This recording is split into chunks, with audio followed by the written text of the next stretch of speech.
আসসালামু আলাইকুম। আমি বুঝতে পারছি না যে আসলে হাউকাউ কেন হচ্ছে। ক্রীড়া উপদেষ্টা যে কথাটা বলেছেন তার মানে বা সারমর্ম তো এটাই দাঁড়াচ্ছে যে আইসিসির নিরাপত্তা বিষয়ক টিম তারাও স্বীকার করছে বাংলাদেশের জন্য ইন্ডিয়াতে গিয়ে টি-20 ওয়ার্ল্ড কাপ খেলাটা ঝুঁকিপূর্ণ। একদম পানির মতো সহজ যে আইসিসির নিরাপত্তা বিষয়ক টিম তারাও স্বীকার করছে বাংলাদেশের জন্য টি-20 ওয়ার্ল্ড কাপ ইন্ডিয়াতে গিয়ে খেলা ঝুঁকিপূর্ণ।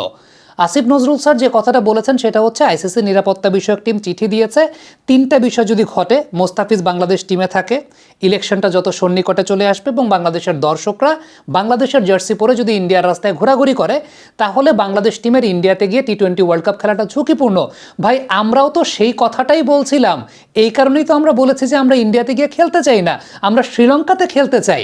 তার মানে আসিফ নজরুল স্যার যে কথাটা বলেছেন তার সারমর্মটাই এটা, আমরা যে দাবিটা করছিলাম আইসিসির নিরাপত্তা বিষয়ক টিম সেই কথাটাই জানিয়েছে বাংলাদেশ টিমের টি-20 ওয়ার্ল্ড কাপটা ইন্ডিয়াতে গিয়ে খেলা ঝুঁকিপূর্ণ। একদম সিম্পল, পানির মতো সহজ। এই ব্যাপারটা নিয়ে এত হাউকাউ কেন হচ্ছে সেটা আমি বুঝতে পারছি না। এখন প্রসঙ্গের জায়গাটা হচ্ছে, তাহলে আইসিসির নিরাপত্তা বিষয়ক টিম যদি এটা স্বীকারই করে থাকে ইন্ডিয়াতে গিয়ে খেলাটা আমাদের জন্য ঝুঁকিপূর্ণ, নিরাপদ না, তাইলে তো আইসিসি এখন পরিবর্তন করে ভেন্যুটা সেটা শ্রীলঙ্কাতে দিয়ে দিবে। একদম সিম্পল, পানির মতো সহজ একটা বিষয় হওয়ার কথা। কারণ আইসিসির নিরাপত্তা বিষয়ক টিমই যদি এই ব্যাপারটা নিয়ে তারা ইভালুয়েট করে বাংলাদেশকে জানিয়ে থাকে যে ভাই এই তিনটা বিষয় যদি তোমাদের হয় তাইলে কিন্তু ভাই তোমাদের খেলার রিস্ক আছে, তাইলে পরে তো আপনারাই এখন বা আইসিসি এখন সেটা ভেন্যু চেঞ্জ করে দিবে। আইসিসির ইমানি দায়িত্বের মধ্যে ব্যাপারটা পড়ে, তাই না? আমি এটা বুঝতে পারছি না যে বাংলাদেশে এই কথাটা নিয়ে হাউকাউ কেন হচ্ছে।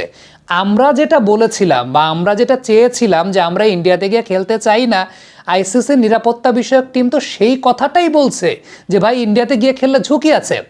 আমি অনেক জায়গায় অনেক শিরোনাম, অনেক থাম্বনেল, অনেক কিছু দেখছি যে আইসিসি নাকি বাংলাদেশকে প্রেশারাইজ করছে যে তোমরা মোস্তাফিজকে ছাড়া টিম করো, তোমাদের দর্শকরা ইন্ডিয়াতে গিয়ে বাংলাদেশের জার্সি পরে খেলতে পারবে না, তোমরা ইলেকশন পিছিয়ে দাও। ভাই, আমরা তো ইন্ডিয়াতে খেলতেই যাইতে চাই নাই, তাহলে আইসিসি আমাদেরকে ওই কথা বলবে কেন যে তোমরা মোস্তাফিজকে ছাড়া টিম করো? আইসিসির নিরাপত্তা বিষয়ক টিম মানে according to Asif Nazrul sir, আইসিসির নিরাপত্তা বিষয়ক টিম যেটা বলেছে যে যদি মোস্তাফিজুর রহমান দলে থাকে, যদি বাংলাদেশের দর্শকরা বাংলাদেশের জার্সি পরে ইন্ডিয়ার রাস্তায় ঘোরাঘুরি করে এবং সেই সঙ্গে ইলেকশন সন্নিকটে থাকলে ইন্ডিয়াতে খেলাটা বাংলাদেশের জন্য ঝুঁকিপূর্ণ। আমার কথা হচ্ছে ইন্ডিয়াতে তো আমরা খেলতেই চাই নাই, তাইলে যদি মানে বিষয়টা হচ্ছে আমরা যে কারণে খেলতে চাইনি, আমরা কেন খেলতে চাইনি? আমরা খেলতে চাইনি কারণ আমরা মনে করি ইন্ডিয়াতে খেলা আমাদের জন্য নিরাপদ না। বাবা, এত এনার্জি কই পাও? এই পাওয়ার চুমুকে অ্যাকশন। পয়েন্টটা বুঝছেন? ইন্ডিয়াতে খেলা আমাদের জন্য নিরাপদ না। আইসিসি নিরাপত্তা বিষয়ক দল সেটা স্বীকার করতে যে হ্যাঁ ইন্ডিয়াতে খেলা তোমাদের জন্য নিরাপদ না, তার মানে এখন আইসিসি ভেন্যুটা পরিবর্তন করে দিতে বাধ্য বা আইসিসি ভেন্যুটা পরিবর্তন করে দিবে। হিসাব তো 2-2-4-1, একদম পানির মতো সহজ। আমি জানি না যে কেন এই কথার ইন্টারপ্রিটেশন এরকম হচ্ছে। মানে আমি আসিফ নজরুল স্যারের ইন্টারভিউটা যতটুকু দেখলাম তাতে তো আমি এটাই বুঝলাম। স্যার কি বলেছেন? স্যার বলেছেন যে আইসিসির নিরাপত্তা বিষয়ক টিম চিঠি দিয়েছে যে তিনটা বিষয় ঘটলে ইন্ডিয়াতে গিয়ে খেলাটা নিরাপদ না বাংলাদেশের জন্য।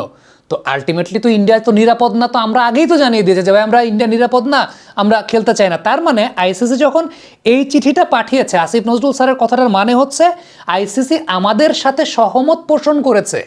হিসাবটা তো সেটাই হওয়া উচিত। দ্যাট মিনস এখন পরবর্তী পদক্ষেপটা তাইলে কি?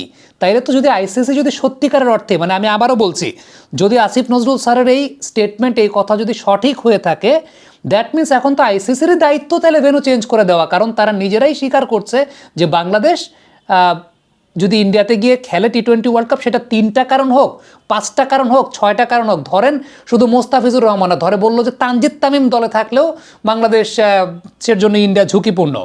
আমরা তো বললাম যে 15 জন দলের সঙ্গে থাকলেই সেটা ইন্ডিয়াতে গিয়ে খেলা ঝুঁকিপূর্ণ। মোস্তাফিজ সেটা কোনো ফ্যাক্টর জায়গা না। এখন স্যারের যে কথাটা, স্যারের কথাটার মানে তো এটাই দাঁড়ালো যে আমরা যে দাবিটা করেছিলাম ইন্ডিয়াতে গিয়ে খেলা আমাদের জন্য নিরাপদ না, ঝুঁকিপূর্ণ, আইসিসিও আমাদের সঙ্গে সহমত পোষণ করেছে। That's simple. মানে হিসাবটা তো সেরকমই হওয়া উচিত অ্যাকর্ডিং টু স্যারের স্টেটমেন্ট বা স্যার যে স্টেটমেন্টটা দিচ্ছেন। এইটা নিয়ে এত হাউকাউয়ের কী আছে, এটা নিয়ে এত কথার কী আছে আমি জানি না, বা এটা নিয়ে আইসিসির এত ব্যাশিং করারই বা কী আছে? আইসিসি তো বলেই দিছে নিরাপত্তা টিম, মানে আইসিসি তো আর কথা বলে নাই। স্যার বলেছেন আইসিসির নিরাপত্তা বিষয়ক টিম, আইসিসির নিরাপত্তা বিষয়ক টিম তো বলেই দিছে। যে ইন্ডিয়াতে এই ব্যাপার যদি হয় তাহলে বাংলাদেশের জন্য খেলাটা ঝুঁকিপূর্ণ। এখানে তো তাহলে আইসিসি তো ভালো কথাই বলছে, মানে আমরা যে দাবিটা করেছিলাম আইসিসি আমাদের সঙ্গে সহমত জ্ঞাপন করেছেন। সিম্পল অ্যাজ দ্যাট, একদম পানির মতো সহজ। কমেন্ট বক্সে আপনাদের মন্তব্য মতামত জানতে চাই।